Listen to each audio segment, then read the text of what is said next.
ಇರಬೇಕು. ಎಲ್ಲ ಬಂದು ಪಾಪ 20,000 ಜನ ಬಂದು ಕೂತವ್ರೆ. 12 ಜನ ಏನ್ ಕಿಚ್ಚುಟ ತಕ್ಷಣ ಆಗೋಯ್ತು ಅಂತ ತಿಳ್ಕೊಂಡ್ರ ತಟ್ಟೆ ಬರ ಏಟ್ ಹೊಡೆದಾಗ ಹಾಕಿ ನೋಡ್ತೀನಿ ನಾನು. ಜಿಲ್ಲಾ ಮಂತ್ರಿಗಳಂತ ಚಲುವರಾಯಸ್ವಾಮಿ ಅವರೇ, ಮಾಜಿ ಶಾಸಕರಂತ ಚಂದ್ರಶೇಖರ್ ಅವರೇ, ಮಾಜಿ ಮಂತ್ರಿಗಳಂತ ಸೋಮಶೇಖರ್ ಅವರೇ, ಪ್ರಕಾಶ್ ಅವರೇ, ಮಾಜಿ ಶಾಸಕರು, ಸೇವಾದಳ ಎಲ್ಲ ಘಟಕದ ಎಲ್ಲ ಪ್ರಮುಖ ಮುಖಂಡರುಗಳು, ನಾನು ಒಂದು 25-30 ವರ್ಷದಿಂದ ನಿಮ್ಮ ಜಿಲ್ಲೆಗೆ, ನಿಮ್ಮ ತಾಲೂಕಿಗೆ, ಜಿಲ್ಲೆಗಳ ತಾಲೂಕಿಗೆ ಬರ್ತಾ ಇದ್ದೀನಿ. ಅನೇಕ ಸಭೆಗಳಲ್ಲಿ ಪಾಲ್ಗೊಂಡಿದ್ದೇನೆ. ಬಹುಶಃ ನನ್ನ ಅನುಭವದಲ್ಲಿ ಇದೇ ಒಂದು ದೊಡ್ಡ ಸಭೆ ಅಂತೇಳಿ ನನ್ನ ಕಣ್ಣು ಹೇಳ್ತಾ ಇದೆ.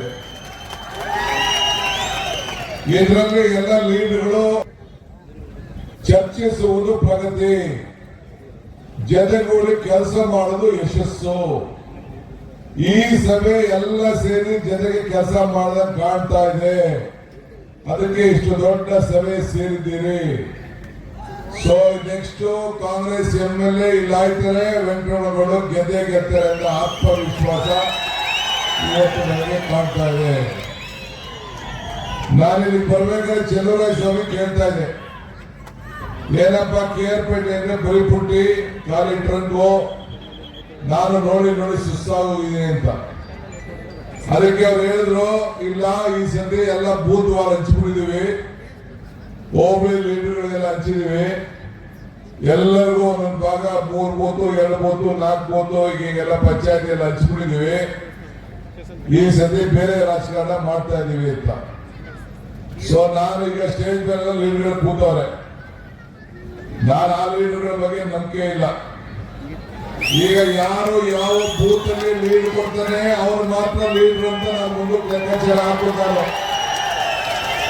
ಅವರ ಬೂತ್ ಅಲ್ಲಿ ಚಂದ್ರಶೇಖರ್ ನಿನ್ಗೂ ಹೇಳ್ತಾ ಇರೋದಿಷ್ಟೇ, ದೇವರಾಜ್ಗೂ ಹೇಳ್ತಾ ಇರೋದಿಷ್ಟೇ, ದೇವರಾಜ್ಗೂ ಹೇಳ್ತಾ ಇರೋದಿಷ್ಟೇ. ಎಲ್ಲ ಯಾರ ಲೀಡರ್ಗಳಿದ್ದಾರೆ, ಎಲ್ಲ ಲೀಡರ್ಗಳೇ, ಮಾಜಿ ಶಾಸಕರು ಇದ್ದಾರೆ, ಪ್ರಕಾಶ್ ಇದ್ದಾರೆ, ಎಲ್ಲ ಲೀಡರ್ಗಳಿಗೂ ನಾನು ಹೇಳೋದಿಷ್ಟೇ.